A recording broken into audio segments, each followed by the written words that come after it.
Hey, so today I'm going to be doing a Unity tutorial. The reason being I was looking for a decent light switch tutorial online, and I didn't find any, and the ones that I did find were quite outdated, so I thought I'd just write my own little simple light switch tutorial and share it with the rest of the world. So here we go. We're going to open Unity, which I already have a demo scene set up. As you can see, I've got my environment. It's just a bunch of planes with a point light right at the top. That's it, nothing else. So what we're going to do is we are going to use the basic first person character controller that comes with Unity. If you haven't already import the standard assets, go ahead and do that now. I have already got them here, so we're going to use the FPS controller. It shouldn't matter though, whatever you want to use. Whatever first person controller or even third person you can use. So drag that into your scene, bring it up just above ground, and the first thing we want to do here is we want to make sure that the FPS controller is actually marked as player. That's an important step, and then we want to go ahead and check that indeed that works, and we can walk around, we can jump, and that works fine. So there we go. So the idea of this tutorial, we want to be able to toggle the main light on and off by walking over to a switch, pressing a button and toggling it on and off. Simple. So the first thing we're going to do is create a cube object. Bring that just above the ground. We're going to place it just in the corner, somewhere like that. That's fine. That'll do. That's our light switch. A very fancy looking light switch. So there's a few things we're going to need here. We're going to rename this light switch. I'm working on a very dodgy keyboard. My apologies. And we're going to want to add a new light switch script. There we go.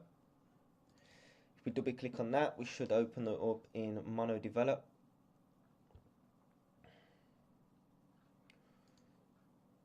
Maybe it didn't open up quite for me, but there we go. We've got our basic class, start, and our update functions. And obviously there's the main thing we're going to need in this is a light.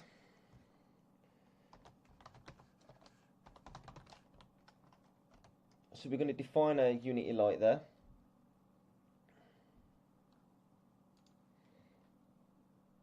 And then I believe that'll do for now. We're going to want a function, a public function called toggle light. And I guess it's pretty obvious what that's going to do. It's going to toggle our lights. So basically we want to take the current light, we want to get whether it's currently on or off, and then we obviously want to do the opposite. And there's a really easy way to do that without overcomplicating things, without writing a bunch of if statements to work that out. And how to do that is simply just by doing light.enabled is equal to not light.enabled. And basically that is going to toggle from true to false, and so on. Very easy, very simple. So there we go. We're gonna save that. We're gonna go back to Unity, and if that all updates correctly, we should have an option for a light. And all we want to do then is drag in our light, and there we go. So the next thing we're going to want to do is we're going to want to add a sphere collider, which is going to act as our trigger. So the first thing you need to do is tick is trigger. We're going to make this a little bit bigger, so when we sort of step by the switch, that's going to trigger, and then we're going to be able to do things in our code, which is pretty cool. So where is it? Mono Develop. Here we go. So there's a few things we can do now. We've got that sphere collider on there, and that is void on trigger stay. and it's going to be a collider. And then we've got on trigger exit, I believe, again, which also takes a collider.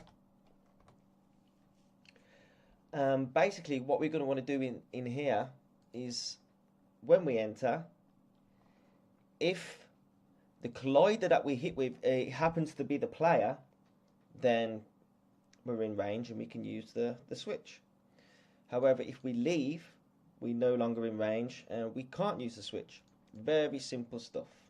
So all we need to do here, if the collider.tag, and this is where selecting the tag on the player, applying the player tag to the player was important, is equivalent to the player. And all we're going to have a simple ball which we need to set up here, in range, and we're going to set that to false to begin with. So if the tag does equal the player, which by the way I've used the wrong quotes there, that's right in all different languages, get confused, then in range is going to be true. Else in range is going to be false when we exit. Simple, no problems.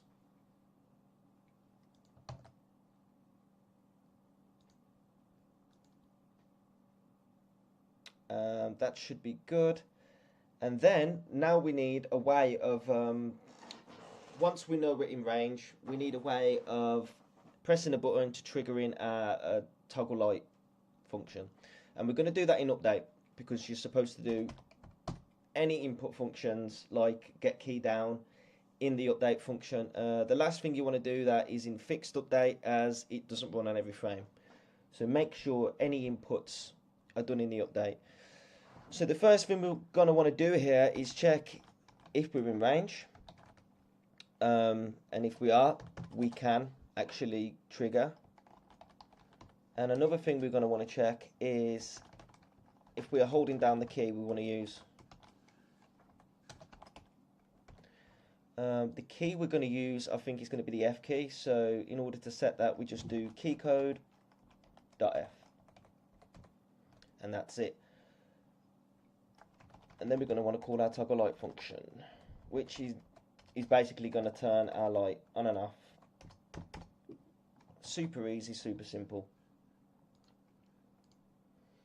Let's just make sure I haven't messed anything up.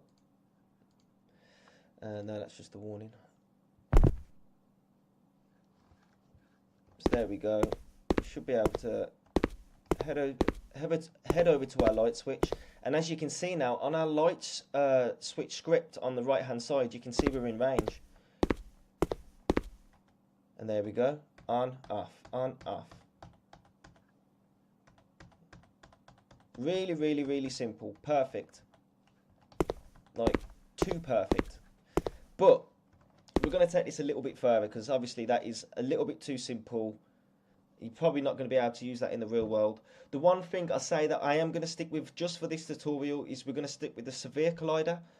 But in a normal case, you probably want to use something else. You'd probably want some kind of interaction class instead of having your sort of input inside the light script. But that'll be down to you when it comes to creating your sort of first-person controller. But for this script alone, we're just going to stick with the sphere collider. But however, we are going to want to toggle multiple lights in certain scenarios, which this script currently doesn't do. So what we're going to do, we're going to duplicate the light, we're going to spread them out just a little more. So we've got ourselves two lights, and we're going to want to toggle them both. In fact, as many as we want. So let's go back to our light script in mono. And instead of that light being just, you know, singular, we're going to turn it into an array. An array, and we're going to rename to lights. So there are some things that are going to change. Another thing we need to include now is another ball to keep track of whether the light is currently on or off, as Now there's multiple lights. We can't just simply use the first one or the second one. We need to make sure that they're all set, and we need to keep a handle on that. So we're going to have is on equals false, and that's going to keep a track of if our light is currently on or off. So now the toggle light function is going to have to change ever so slightly, which will become that. This is redundant. We no longer need to do that. The next thing we need to do is have a for loop. So what we're going to do is we're going to have a for loop that's going to loop through all the lights in the array, which we'll define in the editor shortly. And then here we do lights.length, and then I++. Super simple. And then in here, lights I dot enabled equals is on. No if statements, none of that complex if statements or over the top code. It's just so simple. I've seen a guy that done a video tutorial on the lights, and there was so much code just to do one thing. It was a little bit too over the top, which made me want to do this tutorial. So now we should be able to assign more than one light in the inspector, and now when we toggle our lights, it's going to toggle them all on and off and keep track of that for us. There's some other things we are going to do as well, which we're going to copy this and put it in start. And the reason is that we can actually control whether our lights are on or off, depending if that script is set to false or true on start. So if we want our lights to be on when the game loads, we can just turn them on via the script, and we ain't going to do it individually, and that will still keep control and track of everything, and you don't have to do anything manually. So that's what we're going to do there. We would call toggle light, but the reason is we're not going to do that is because we've got this line at the top there, which is going to actually set it to the opposite of what we want. So that's fine, I don't mind that. That's just basically going to set our lights to on or off depending on how we want it on start. We're going to go back to our inspector, and I've clicked start, but I forgot to actually assign both lights. So we're going to go back here. We're going to set the size to 2 because now we have 2 lights. We're going to drag our first point light in, our second point light, and we're going to want them on from the start. In fact, they're already on, so we're going to want them off, yeah? And let's see if the script actually works and turns them off, which it doesn't. So we're going to find out what went wrong. Let's go back to our mono script. So we've got both of our lines. So I don't think I saved. So I've just saved now. Let's give it another go. There we go. They've gone off. So my bad, I didn't save. So as you can see, both lights have gone off from the start. Let's go over to our lights now. We are in range, and there we go. Both lights toggling on and off. We can have 4 spotlights, 5 spotlights, all controlled by one switch. We're going to take it even further. I want some sounds. I definitely want some kind of sounds. Maybe a click when you flick the switch.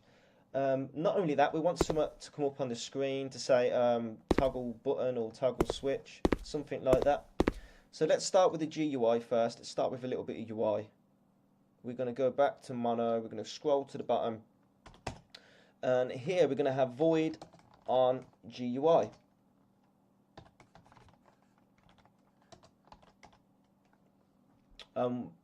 This is going to be actually quite easy because we already have everything we need to just write this out. So we only want it to show when we're in range, obviously.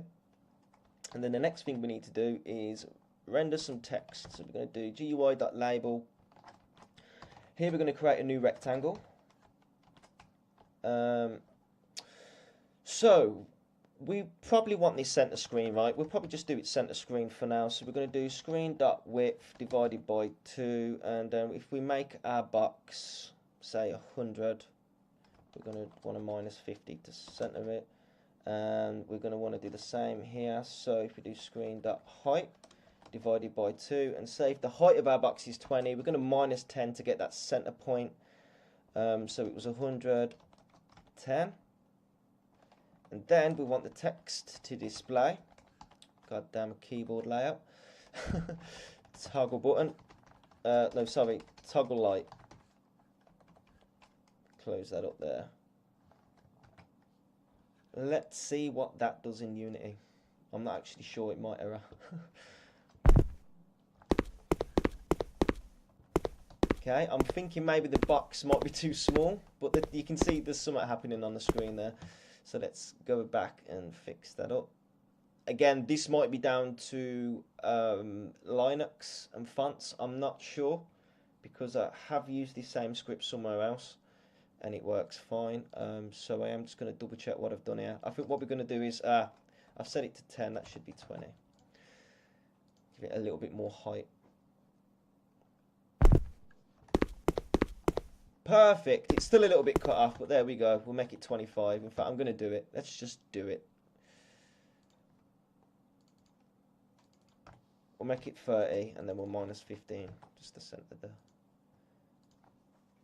Quick maths.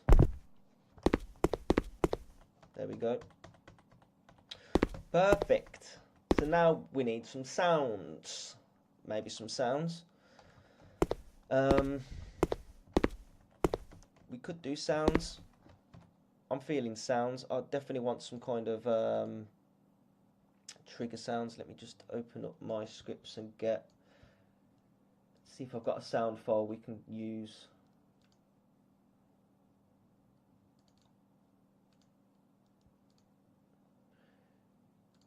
Yeah, so here we go. I have a Switch MP3 I'm gonna drag in. There we go. Let's have a little play. Nice little switch sound effect there. I like.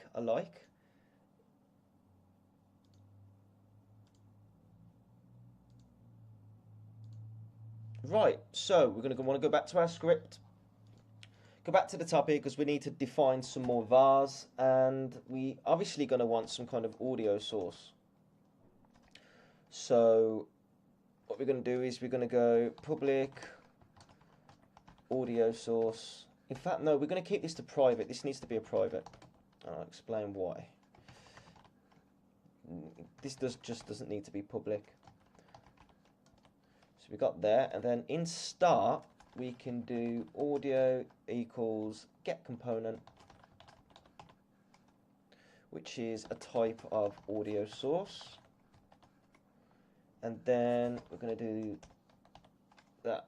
So there we go. That should get the an audio source that's attached to this object. So what we're going to do is we're going to go back into Unity, click on our light switch, and we're going to want to add a component, and that's going to be an audio source. And there we go. So now we're going to drag our clip straight into there.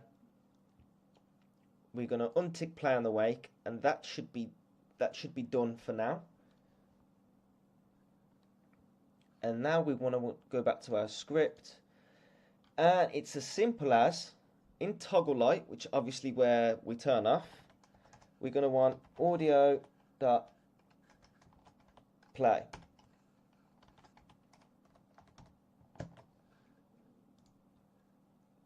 Let's go back to our script. Let's click play. Let's walk over to our switch, and there you have it. How sexy is that? How sexy is that? Also, if you want to, take that a little bit further, you can sort of change the pitch randomly between, two slightly different variables, and that will give you a slightly different flicker every time, so you don't get that sound consistent. But I think we're just going to leave it like that. I'm going to leave the script there. I'll probably upload the script to a YouTube as well, so you can download the script as a whole. But yeah, we're going to leave that there. Thanks for watching. Peace.